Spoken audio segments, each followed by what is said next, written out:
Hey, y'all, and welcome to the Keeping It Centered podcast.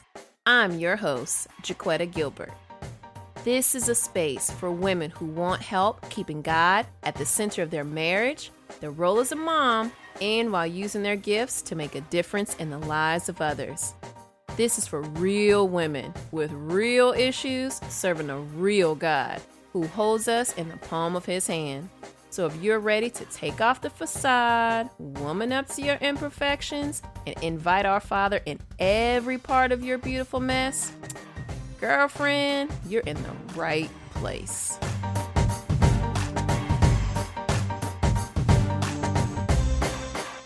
Welcome, everyone, to another episode of the Keeping It Centered podcast. I am super excited for today's guest. This was just an amazing story that was shared with me by another guest we've had this season.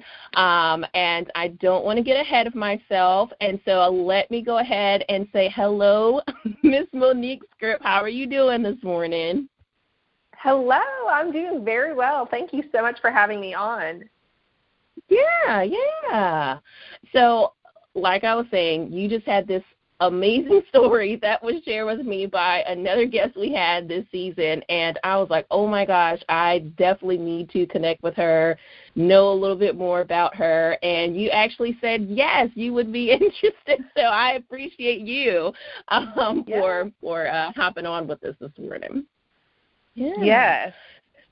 So if you could, I know everyone doesn't know you, so I'd love for you to start off and to just let us know who you are, what you do, and then share with us something fun about yourself. Something fun. Oh, okay. Well, my name is Monique Scripp. I am a business leadership coach, so I come alongside women in business, specifically in the network marketing or multi-level marketing space, and I help them to increase their impact and their income. So really just getting clear with women who are working from home and building a business, getting them strategies to do that the right way. I live in Memphis, Tennessee. We have 3 boys. They are all teenagers right now, so they are eating us out of the house, but it's fun, and I love our family. I love our boys. I feel like they are a gift from a gift from the Lord. Something fun about myself. Something fun. I just enjoy people. I enjoy helping people. I enjoy serving people. I get so much gratification in just seeing other people succeed. I think that's why I'm a good coach, is because I thrive off of just seeing the potential in people and then helping them to carry that out. I love that. Not sure if you know, but by day I'm a school counselor, so I totally get that whole servant's heart. Yes. And just seeing where people are, seeing their potential and helping them to see that potential in themselves as well and to reach their goals. So definitely it's really a gratifying feeling for real. Yes, I totally agree. Well, I would love to know also a little bit about how you and your hubby got together. I always think love stories are interesting and kind of help shape us a bit. So let us know how you and your hubby got together. Yeah, we actually met at church. So I had just moved to Memphis. I was living in Arkansas doing my undergraduate, and then I moved to Memphis working in a graduate program, actually for counseling. And so I never started counseling, but I did go to school for that. And so I had started just looking around at different churches. I knew I wanted to get plugged in and involved at a church. And so I had visited one church, and I had noticed him for a couple weeks just kind of sitting by himself. And I thought, oh, that's interesting. That guy is just, it just says something about somebody, coming to church by yourself and being disciplined in that. And so I just decided one Sunday, I said, I'm going to walk over and introduce myself. So I introduced myself to him. I said, I just shared with him I had just moved here. And he said, oh, well, I've got to show you around town. So the next Sunday, he asked if we could go to lunch together, and we went to lunch, and he showed me around Memphis, where we live now, and the rest is history. Oh, that's sweet. Really, really sweet. Yes. But I like how, I know you said you went to school for, some counseling stuff, but I think it actually kind of tied around, into what you're doing now and just kind of how you ended up where you are. And then even, I don't know, maybe even, and I could be wrong because I don't know you that well, but even like that extra confidence, like, hey, I'm going to go and introduce myself, and the rest is history, like you said, So. Yeah. Well, I went to school it's so interesting because I don't practice, quote unquote, actually I do because I coach people, but I'm not actively practicing counseling. And I will still say to this day that those classes that I took were one of the most beneficial things that I did, because I just learned so much about people and how they're wired and personalities and, the psychology of, even one of the things I talk about in my coaching program is even like sales psychology, like what helps people make decisions and things like that. But something that's interesting when you're asking how my husband and I met is that, I know we're going to get a little bit into our story here, but he had 2 siblings who were adopted, and I had 2 siblings who were adopted. And on that very first date, that was one thing that we both just kind of like discovered about each other, and both had said, like, I've always known since I was a kid that I wanted to adopt. I knew that would be part of how I had a family. And so he felt the exact same way. So it was just interesting that we were able to have that conversation early on, and just a little bit of a, like it's when you meet somebody who has something very, very similar to you, you just think, man, I think that God put us together for a purpose. Yeah, I did not know that part about your story, both your stories. That's really, really awesome. And just to interject a little bit, I felt kind of ashamed before becoming a member at the church I'm at now. I really didn't know much about adoption, and I'd always see the commercials on television, donate money for kids over in different areas and things like that, but I had never really heard a ton of people that I was close to who mentioned a lot about adoption until where I'm at now. And so just the community within our church, with parents and families that adopt, it's just like, wow, this is a really, really awesome God thing. That's the best way I can describe it. And there's so a huge cool. need. I think one of the things that people aren't aware of, because our situation, we adopted through foster care, and even just like the foster care system, there is a huge need for families and good families. And there's so many like sad stories I could tell you of just like, kids that are sleeping in the DCS office because they don't have a family to go to when they're pulled out of their home, and just the things that come up that I think in general our world is very blind to, or just is not aware of how big of a crisis it is, and just how many kids are in a position where they are needing a home. Yeah. That's, man, God bless you all. I think it's wonderful. I've entertained the idea since my husband won't let me have any more kids, but he was like, no, like we really can't have any more kids. So I understand. Close for me. Yeah, well, you and I both have 3, and I totally understand that that is a full house when you have 3 kids. It's a lot going on. Yes.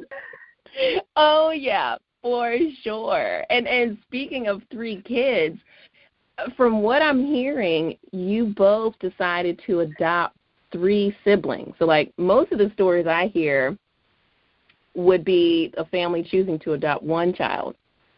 But like I said, from what I'm hearing, you adopted 3 siblings at one time. Like, explain us like what that was like and how that even came about.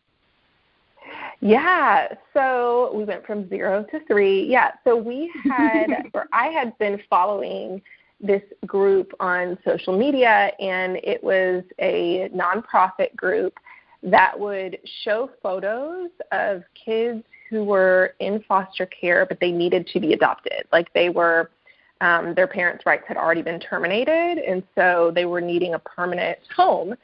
And so I had seen a photo of our boys in the fall of 2014, And I thought, oh, look at these cute kids. Like, somebody needs to adopt these kids. And I had saved a photo on my phone, and I was literally, like, showing friends. I'm like, hey, do you know anybody who would want to adopt kids? Because there's these 3, kids who are on this site who need a home. And I just never thought, I thought that's for somebody else. That's for somebody else. And we were actually in the process of adopting, but in my mind, sometimes it's interesting because as a coach, one of the things I feel like I help people do is, think outside the box. And sometimes I think we put ourselves in these boxes where we have, a one-track mind. And so because we had already started the adoption process, in my mind, I thought, oh, we're adopting a baby. No, we're on track to adopt a baby. That's what our home study is for. We're on a waiting list. That's what we're doing. And so somebody else can adopt these 3 kids, So anyway, fast forward to March of 2015, I had seen them again. They came back on this site. And so it's called the nonprofit's called Project Zero, and it's based out of Arkansas. It's basically the Arkansas children who are in foster care who their parents' rights have already been terminated. And so they're looking for a home. And a lot of times it's older kids or, kids who might need additional services and things like that. And so whenever, I know just kind of the way it works is whenever you see a sibling group or one child or something come back on, there may not have been a lot of inquiries or whatever. It's just horrible to even say it like that. But when I saw them again, it was a really big, realization of, oh my goodness, these kids are still, needing a home. And my husband was sitting next to me when I saw this photo in March and was really the one that was like, well, I bet every person, I think what I had said was, somebody needs to step up and adopt them. And he said, I think every person says that. They think it's for somebody else. Someone else should do this, someone else should do that, but we don't think it's for us. And he was like, what would keep us from doing 3? We're already in the process of, having our name on a waiting list for a baby. What would keep us? We're in a position where we could do that. And we had to do some things. We needed to move. We ended up selling our house and just doing different things to kind of just get ready, but we could do it. And so that week, it was just a crazy just set of events. That week, I was I just felt you know what, I think that this may be for us. And so I reached out to the social worker who was assigned to the boys, and I said, hey, we already have a home study for an infant. Can I send you over our home study? We'd be interested in applying, to foster. We would need to foster them for 6 months and then adopt them. And that's how it worked through most foster care situations. You're fostering them and then adopting them. And so we sent our application in, and it was everything. So we decided when we sent our application in, we said, why don't we, at the time we lived in a really small, 1-bathroom home, and just it wouldn't have been functional for 3 energetic boys. So we said, why don't we just put our house up for sale? Let's go ahead and submit this. And within a week, there were just so many different confirmations of things that were yes. Our home sold in 2 days. We were able to, ended up buying another home that week. All of this happened within 1 week. Oh my God. And so our house now we back up to a field that has a football field, baseball field, it's got basketball court, basically just everything for boys, a boy home. And then another day that week, I get a message from somebody that I had gone to college with, and she said, hey, are you applying to adopt these boys? And we hadn't really told, we told our family, but I wasn't really telling people. So I was like, how does she know, that we're doing this? And she said, we, even just thinking about this, it just makes me emotional because I'm just it was a total God thing. But she said, I was curious because I had seen where you were applying to adopt the boys. She said, they're actually a part of a sibling group of 5. And she said, we have their two sisters. And she said, I was just really, trying to figure out who would end up with the boys because we would love for the siblings to stay together.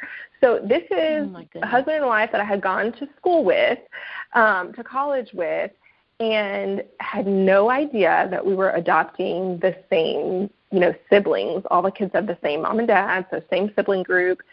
It was just like continued affirmation of, this is what we need to do. And I think we may have found out like the following week that they chose, that DCS had chose us to parent them. And so it took about, so that was in March.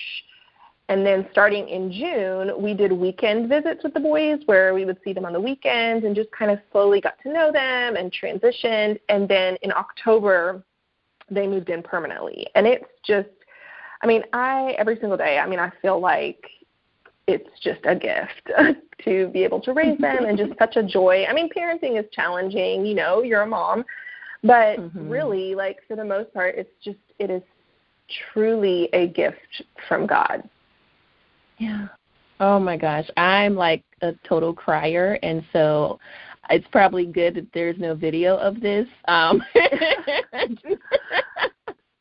This is just, there's no doubt in my mind that God is the master orchestrator. Like, you can't tell me any differently. Like, he's just amazing. This is beautiful. Very, very beautiful. Man. Yeah.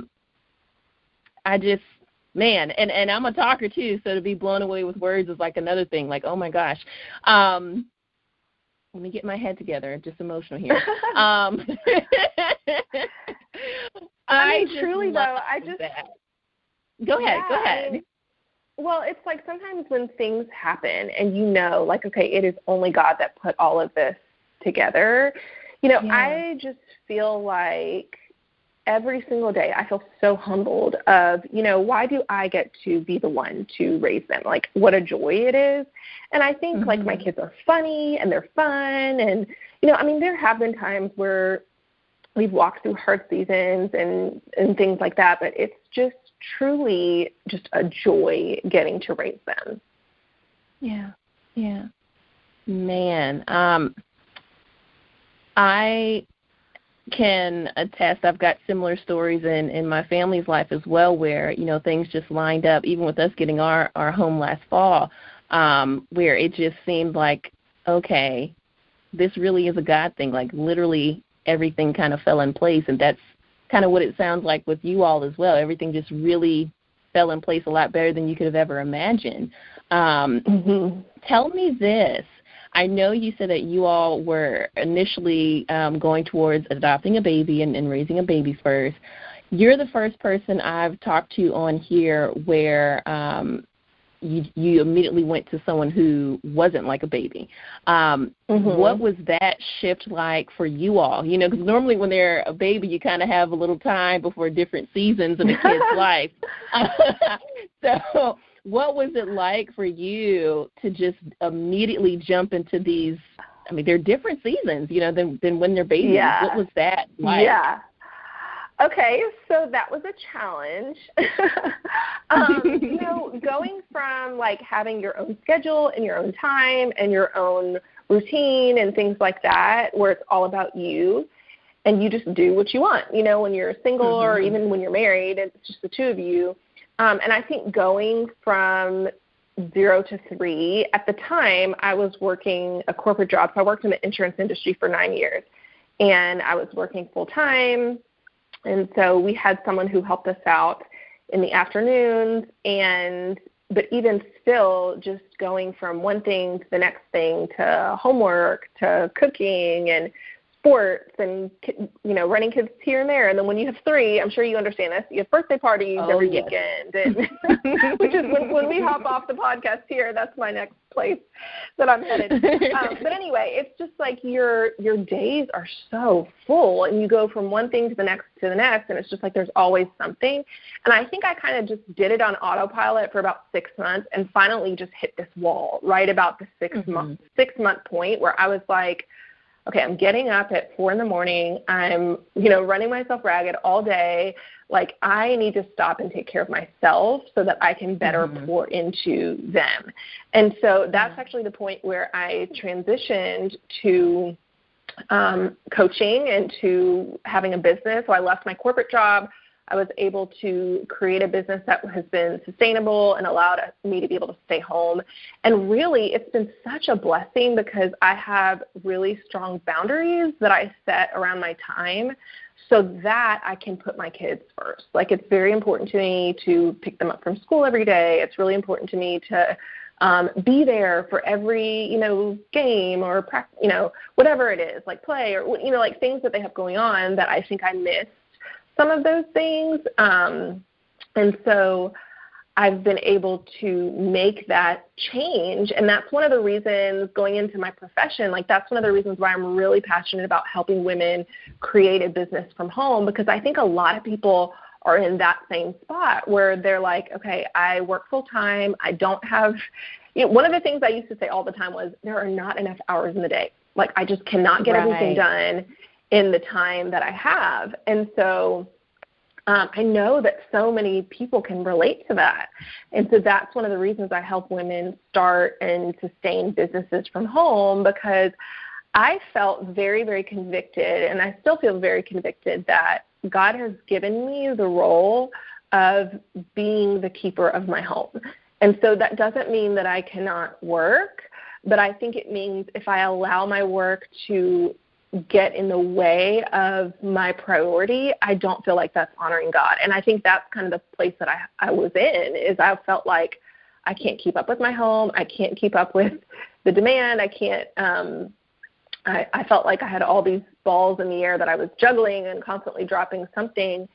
And so, I think that I know my priority has to be my family and has to be making sure that I am being present, that I have margin. That's one of the things I teach in my coaching program is, don't go from one thing to the next. Like, have margin in your time so that if your child has a bad day, you have the capacity to sit and listen and talk and, not be stressed out, like to the point where we have every hour of our day filled, but we're able to create those times of rest and recharge and intentionality.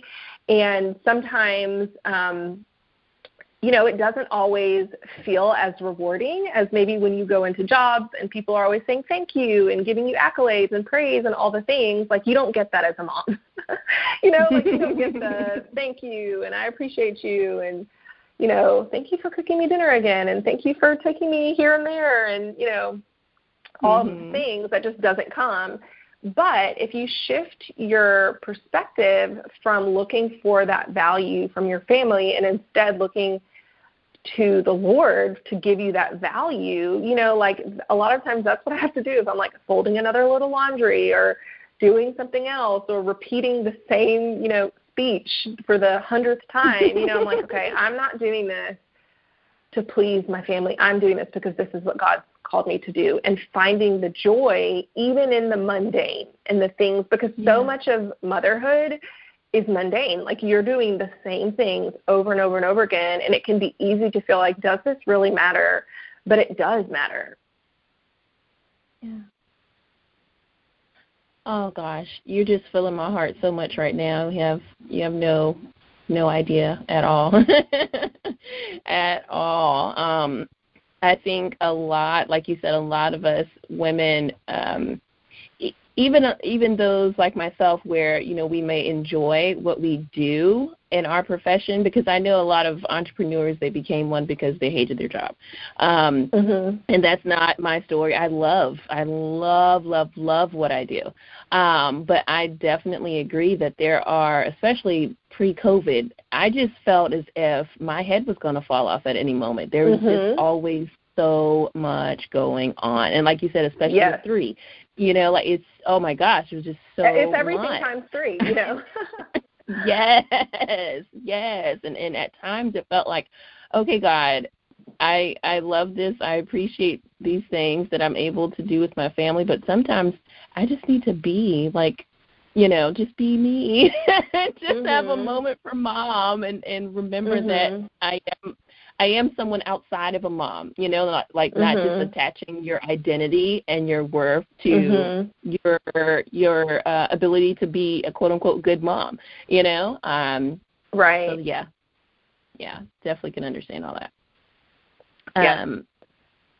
I would love to know, you just seem like the person where, I know you said you love serving other people, but to me it's really become apparent in this conversation you really do just have that servant's heart, and your husband's been right there with you, all along.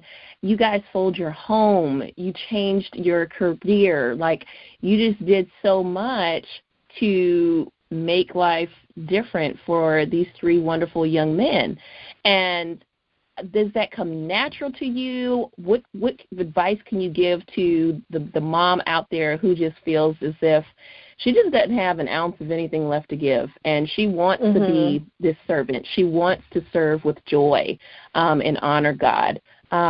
What advice do you have for that mom that wants to have that true servant's heart? How can she get that? Yeah, well, I would say that you first have to take care of yourself. Like, you can't pour into, someone else. Like, you can't pour from an empty cup. Like, you have to first fill yourself. So I think part of when I was talking about I have really strict boundaries, like, one of my boundaries is I get up every day and I'm very disciplined about spending time with the Lord each morning and, like, giving him the first part of my day, I recognize I cannot go throughout my day without asking for that strength and asking for wisdom and discernment and patience and all of those things. So just really getting filled up there, digging into the Word and really saturating yourself with the Word and the truth of who God says you are. Because I think if you're filled with who God says you are, you have a confidence where it doesn't matter, what other people say, because you're filled there. I think also part of my morning routine is I also exercise first thing in the morning and get that done and just really be disciplined with nutrition and things like that. And it sounds like, well, what does that have to do with parenting? But if I know I'm starting my day, I've got my quiet time done, I've gotten my workout done, I have structure for my day, it allows me to then, turn towards my kids and say, okay, what do you need? How can I help you? How can I, what do we have going on today?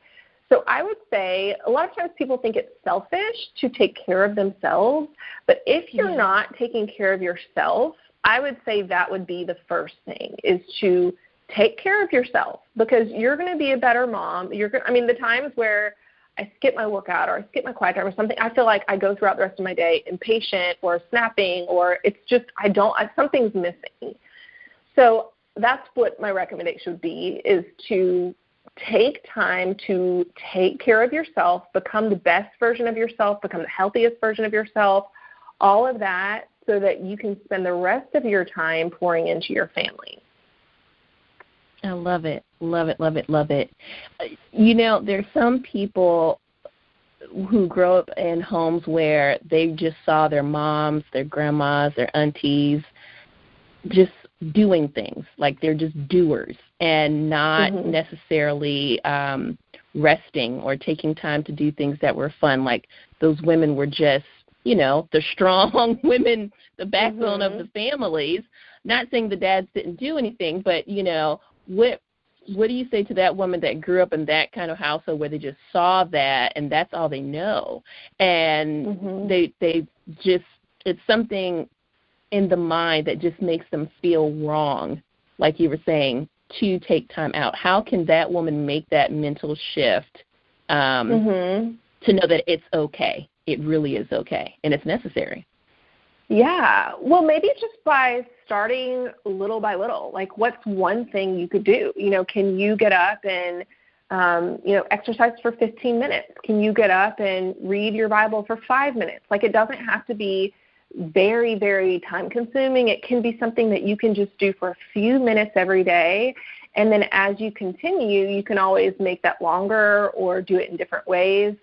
But there has to be some sort of self-care, because otherwise you run yourself ragged. And I think that's what I was saying about, we brought the boys home, and for 6 months, those first 6 months, I went from, before I did have a really good routine to when we brought them home, it was like, okay, I'll sacrifice, my workout time because we need to do this, or I'll sacrifice my normal eating healthy dinner because they want to go through the McDonald's drive-through, or, like things that I didn't normally do, that I was like giving into a different routine and a different way of doing things. And I was tired all the time. I was, feeling frustrated. I felt like I was losing part of myself. I felt like I was meshing into this role of motherhood, but I was losing me. And so, for those strong women, a lot of times that's what happens, is they lose themselves in parenting and caretaking and all of that. And then once that person leaves the home, what do you have left? Like you look up and what do you have left? And I think that a lot of marriages, that can happen too. Your kids leave and you look up and you're like, well, what do I have left? Because you haven't been pouring into it along the way. So I think it's so, so important for people to not feel guilty. And I think that can be a lie of the enemy of like, oh, if you do something for yourself. But I'm a better mom. Like when I get my workout in, when I have my quiet time in the morning, like I know I go throughout that day with a much better attitude, not as stressed. Like it just makes you a better person when you can be your best. Yeah. And I had been thinking about this probably about a year and a half ago, and I had a lot of issues with this because I was one of those people. My mom, shout out Mom, hi Mom, I just grew up in a family with really, really strong women like that. And I think something that helped me as well is just seeing the stories in the Bible where Jesus took time to get away and to go to those desolate places. Like he didn't think there was anything wrong with that. And so, of course, at first I'm like, well, of course, he's Jesus. He can do that. But it took time for me to like really get it, and God to keep nudging me and saying, no, he's Jesus, but he's modeling something that you need to be doing too. It's okay. Well, and also I think it's really good along those lines. I think it's really, really good to say no. And sometimes people have a hard time with this, especially when you have a servant heart. If somebody asks something of you at church, or a friend needs something, or, you see a volunteer opportunity, you want to go, oh, yes, I can do that. Yes, I can do this. But really like having a default of saying no and then saying yes to the things that God has called you to. So if you have 3 children, your yes needs to be to your husband and to your children first. And then if you have the capacity outside of that, you can say yes to other things. But I think sometimes what happens is we say yes to things outside the home, and then we're saying no to our kids. And sometimes it's not actually saying no, but we're exhausted. Like our exhaustion is saying no, or our, mental capacity. That's one of the other things I talk about in my coaching program is our mental capacity, because a lot of times women will look at their calendar, say they're asked to do something on, Tuesday at 4:00. They may look at their calendar and see an opening there, but do you have the mental capacity? Have you been working all day? Have you been, are your kids going to need you at that time of the day? Like being aware and recognizing our energy levels and what energy will we have to pour into our family if we've been completely dried up giving and pouring into so many other people that we don't have the ability. And I just think of one of the perspectives that I have in my family is really just thinking everything that I do, I am raising these kids for the kingdom. Like that's what I'm doing. And so if I have, like I do a lot of speaking engagements and things like that, and if I know, okay, I'm going to have this going on and it's going to drain me, I'm going to be talking for 2 days straight and it's going to drain me, then I need to, for the rest of the, 2-3 days after, have nothing, so that I can have that recharge to pour back into my family so that you can really keep your priorities straight. Yeah. Love it. Love it. The intentionality. I love it. And our Father's intentional. There's just so many examples in the Bible and in our personal lives where we see God is intentional. So I love that. Love it, love it, love it. Now, you've been mentioning your being a leadership coach and helping women with their business. How does that look, on a daily basis, and like how are you helping these women to specifically navigate moving from that traditional outside of the house job to being able to do it at home and, still make enough of a living, because I think that's a fear of a lot of women, like, oh my gosh, I leave my job and leave my benefits and, all these things, and how can I really make this work, for my family? To let us know a bit more about how you do that and help women navigate that. Yes. Well, I love talking about this because I just get so fired up. Like, I love business. I love helping people create something from home. I know personally just what a game changer that is when you're able to create your own hours and create your own schedule and be able to provide for your family. So I have a program. So my business is called Monique Script Coaching, and I have a program that's an 8-week coaching program for women. It's called Elevate. And it is helping them do two things. So they're able to increase their impact and their income. And so some women are starting off and they're like, okay, I want to start a business, but I have no idea what to do. Like, how do I even begin that? And I can help them be able to start a business from the beginning. And then I have other women who have been doing something from home, but they've been dabbling, and they're like, I'm really not making any money. This isn't really sustainable. How do I scale this? And so I love looking – one of the things that is super helpful is just stopping and looking at numbers and saying, okay, how much do you need to make? A lot of times people feel like, okay, if I can replace my full-time salary, then I'm able to stay home. So we look at, okay, what's your full-time salary? What do we need to do to create something that allows you to make that? Do we do courses? Do you do consulting, coaching, training? In the network marketing space, I teach people how to use network marketing businesses. So that's basically direct sales type of businesses where you partner with a company, and I teach you everything on how to be successful through that, through partnering with a company and being able to do something that's sustainable. And I have so many people who have phenomenal results, and that really fires me up because I just see them, I just know, like, for us, man, what a world of a difference it was when I was working full-time hours in a corporate job to where I'm, being able to pour into my kids and spend time with them. And I help women also set boundaries where, like, I'll just tell you, me personally, I work, there's only certain days I take clients. I take clients 3 days a week. And I work when my kids leave for school, and then I stop 30 minutes before I pick them up from school, and those are the hours I work. I don't work weekends. I don't work evenings. I don't because I'm doing this for them. And so sometimes as an entrepreneur, it can be very tempting when you work from home, it can be very, very tempting to just work constantly. But one of the reasons, I actually just had a client this morning message me, and it was like the best message I could have ever gotten. She was pregnant while we were going through the coaching program. She went through our coaching program last year. She was pregnant.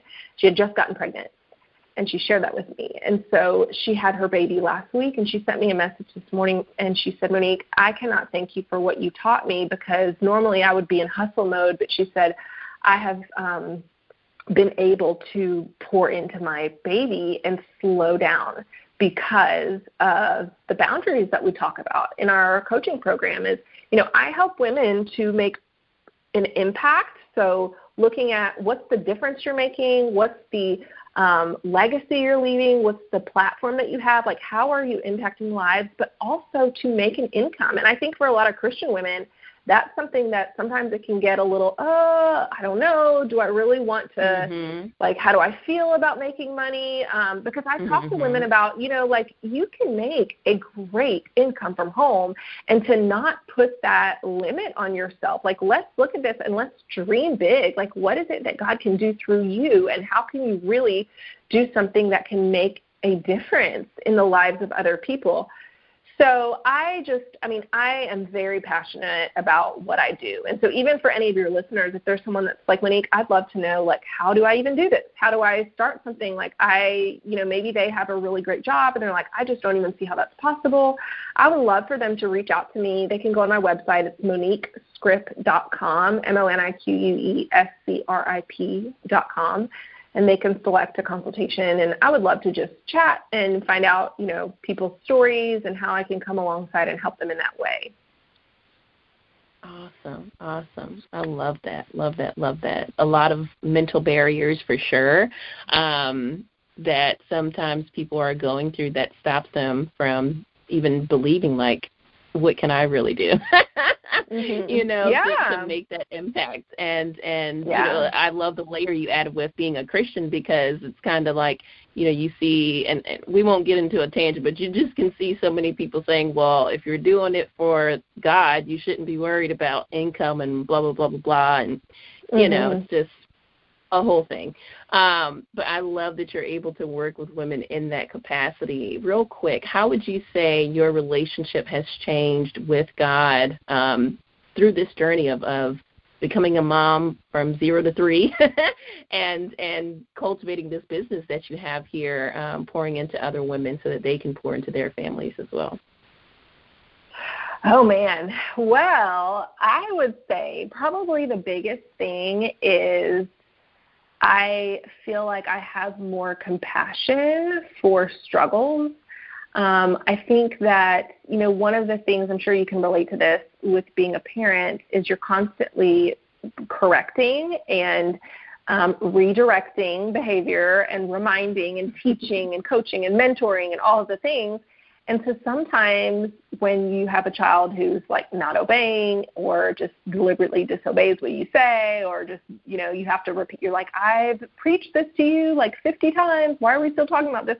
But then I turn that same concept towards myself, and I'm like, oh my goodness, like that is me. How many times does God try to tell me something and I still disobey, or I still fall into the same cycle over and over and over again, or disobey in the same area, or struggle with the same thing over and over again? I think it's just given me so much more compassion and understanding, because when we can look at our own weaknesses and we can see where, man, God has been so merciful, and every day, he says his mercies are new every morning. And so it doesn't matter what mistakes we've made, we can always get right back up and just keep on moving forward and not sit in, defeat, because we are victorious. Like, we can be victorious in it. And so I think in parenting, it's just helped me to kind of have the same perspective. Like, even though my kids' struggle might be different than my struggle, like having compassion for, okay, we're going to get right back up, and we're going to, his mercies are new every morning, and we're going to keep moving forward. Yeah. I love it, love it, love it, love it. Well, are there any resources that you have? I know you said women can call you, and I will have all the links and all that jazz in the show notes over at www.keepingitcentered.com. But are there any other things that you would like to share with women just to help them, even if it's in terms of adopting or your program? Are there any specific resources you would like for me to include in our show notes? Yeah, thank you for saying that. Well, I will just give you where people can find me. So they can go on my website, MoniqueScrip.com. They can find me on Instagram. It's at Monique Scrip Coaching on Instagram. I'm pretty active there, probably the most active there with my Instagram stories every day and all of that. And then they can also listen to my podcast. And so it's the Fierce Identity Podcast. And so that is all about making a kingdom impact. I have different topics and things. Right now I'm going through a leadership series. The next series will be an adoption series. So there's a lot of different things that I talk about through the podcast. Okay. Awesome, awesome.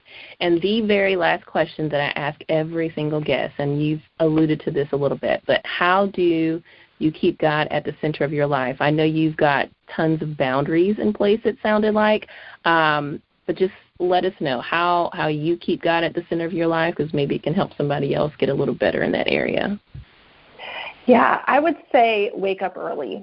Like, wake up early, even though it's hard. Sometimes my alarm goes off. I'm like, do I really need to get up?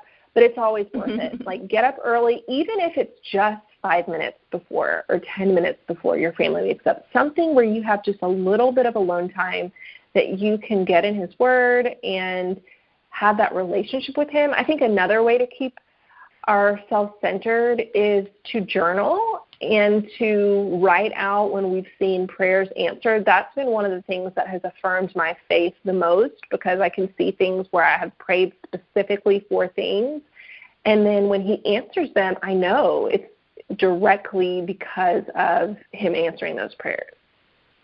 Yeah. Awesome. Well, Monique, I just thank you so much for taking the time to chat with us today. I've certainly learned a lot. I have my page of notes right here, and I'm sure our guests will be blessed as well. Remember, everyone, you can get all the show notes at keepingitcentered.com. I'll have all the links there, and we just pray that you have a wonderful day. Well, thank you. Thank you again for having me on. Yeah. If you've been driving along, you can find today's show notes over at www.keepingitcentered.com.